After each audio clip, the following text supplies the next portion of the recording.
Okay, good morning everyone. आजचा morning motivation thought सगळ्यांनी वाचला असेल.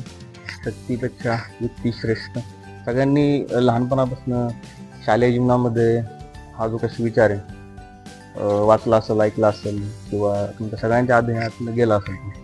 तर याचा सिंपल साधा मिनिंग आहे. शक्ती म्हणजे काय? पॉवर. आणि युक्ती म्हणजे काय? आयडिया.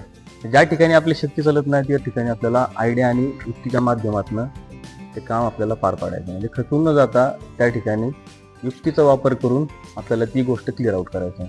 ह्याचं एक कॉन्टॅक्ट देऊन तुम्हाला एक स्टोरी सांगणार आहे शॉर्ट अँड स्वीटमध्ये.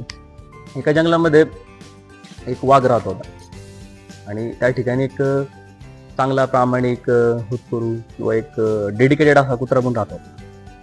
एक दिवस काय झालं, त्या वाघाची नजर त्या कुत्र्यावरती पडली जो की जंगलामध्ये वावरत होता. त्याला पाहून त्याच्या मनात एकदम अशा वेगळ्या भावना यायला लागल्या की आज चांगली शिकार सापडली आणि त्याला आज आपण खायचं, त्याचा फडशा पाडायचा थोडक्यात. सो हे पाहून कुत्रा घाबरला एकदम. त्या सिच्युएशनला त्याला समजलं की आता आपला काय या ठिकाणी टिकावं लागणार नाही, आपला अंत निश्चित आहे. तिथं घाबरून न जाता त्या ठिकाणी त्याने एक युक्तीचा मार्ग अपलवला. त्यांनी त्याच्याजवळ अशी 1-2 हाडकं काढतो होती साईडला. मस्तपैकी त्या वाघाच्या दिशेने पाठ करून उभा राहिला आणि म्हणायला लागला, यार आज काय शिकार भेटली, मस्त वेगळी, छान मजा आली, वाघाला खायची मजाच वेगळी आहे. हे बघून वाघ एकदम घाबरला. म्हटलं आपल्यापेक्षा पण जास्त कोणतरी या ठिकाणी आहे शिकारी बाबा. तिथून त्याने धूम ठोकली, डायरेक्ट त्याच्या गुहेमध्ये जाऊन लपला. आता हे सगळं जो काही सिनेरिओ आहे चाललेला, हे कोण पाहत होतं? झाडावर बसलेलं एक माकड.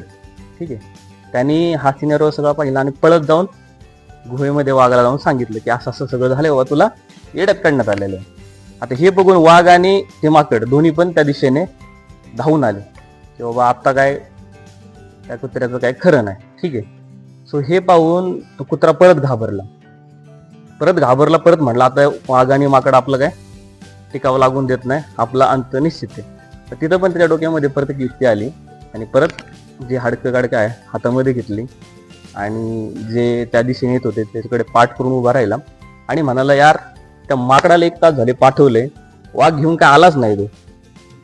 सो एक काइंड ऑफ ह्याच्यामध्ये एक असा क्षण झाला की हे ऐकून तो परत वाघ आणि माकड त्या ठिकाणी गेले. ह्याचा भाग वेगळा आहे, बट ह्याच्यामध्ये एक सांगणं एक सिंपल साधा थॉट आहे की बाबा ज्या वेळेस तुमच्याकडे असे मोठे मोठे शक्तिशाली संकट येतील किंवा अवाढव्य अशा काही गोष्टी येतील, त्याला घाबरून न जाता त्याच्याकडे पाठ न फिरवता एक पॉझिटिव्ह माइंडसेटने एकदम सिंपल साध्या गोष्टींमधून त्याला कव्हर अप करायचं. दॅट इज द शक्तीपेक्षा युक्ती श्रेष्ठ. ठीक.